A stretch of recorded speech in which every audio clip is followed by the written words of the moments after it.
Hi there Minerva makers, it is Jo here, and today we're here with a tool video where I choose a tool from the website and I'll show you how to use it. Today I've picked up a braiding star. It's a tool that makes a really fine braid and you can use it for friendship bracelets or for making longer versions of a braid that you can use in your dressmaking. My girls are in their late teens now and they love using a braiding star, and they started when they were about 7 and they really are quite expert at it. And today I'm going to show you how to use the star, and depending on what fibre you choose to make it, you'll get different looks. I'm going to use embroidery threads because they create a really soft finish, and I can use different colours to show you how to use the star. This is the Prym Braiding Star. It's a wooden tool. It comes in the box with a set of instructions. The instructions are in different languages, but there's a really useful illustration part at the front. It's always good to see it in action though, so this is how it works. It's got 4mm gaps here, and you can put different sized yarns through those gaps. You don't have to use embroidery floss like I am. I've got 7 different coloured strands, and there are 8 holes in the tool, but the one at the front will be left empty. So you knot off the end of your threads or add whatever finish you want that's going to attach it to your wrist. I've got 7 different colours there, and they go through this centre hole. You can just hold those at the back steady while you get started, and then put one of each colour through each gap in the braiding star and leave the one by the logo empty. When they're all in place, just give everything a little bit of a tidy up, because you want all of those threads at the back to be free flowing and not have any knots or anything. There's one simple action to get this braid started. So you need to look at the 3rd strand and move it to the spare gap. Now you've created a new spare gap. You need the gap to always be facing you, and then go for the 3rd strand and pull it over into the gap, and you keep rotating the tool and looking for the 3rd colour to move to that gap at the front.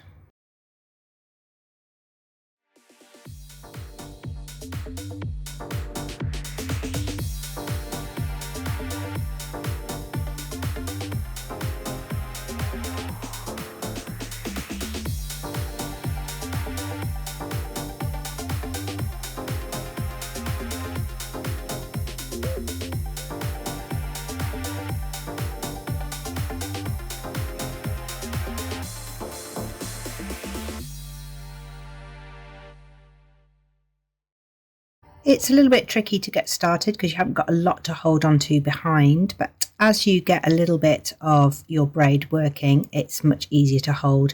You can see here at the beginning, some of them are tight and some of them are loose, so it'll take you a while to just get your tension correct. And you can always forego that first couple of centimetres. And then once you've got the tension going, you'll get a much more even braid. So keep turning and adding more and more threads to your braid. Try and keep everything in the centre of that hole. If it's baggy, so if these are pulled down too far, then you'll get loose stitches. And if it's pulled to one side, like here, it's on the one side, not in the centre, you need to get it back in the centre, because that will stop you having big stitches on one side of your braid and tight stitches on another. You might find it easier to just have your thumb in the centre. That's holding the work a little bit more centrally, and it just means that it's not slopping from side to side. If you're using thicker cords or leather pieces, you might find it's a little easier. You might not be doing your braiding all in one sitting, so if you want to stop, just tie off the threads at the end to stop them getting knotted, and then you can come back to it another time.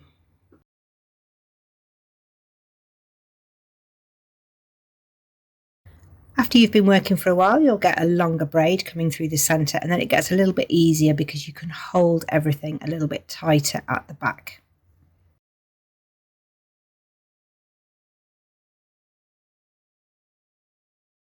Once you've made the braid to the length that you want, you can take the threads out of the slots, pull the work off the loom, and then tie a knot at the end, or whatever finish you're going to have to make your friendship bracelet go into a loop so that you can adjust it on your wrist. There's lots of different ways to do it. Or you could make a really long piece and use it on a garment.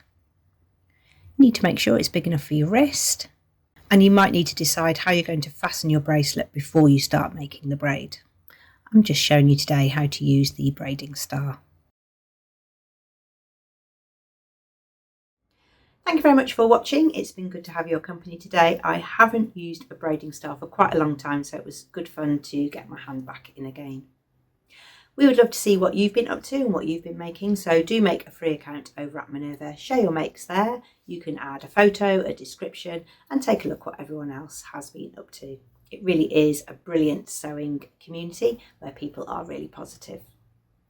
You can also stay here on our YouTube channel. There's lots of playlists for you to explore. There's learn to sew ones, full sew alongs of patterns from start to finish, pattern drafting, lots of fabric chit chat and pattern pairing from Vicky, and also a great series on using your overlocker if that's something you're looking to improve on.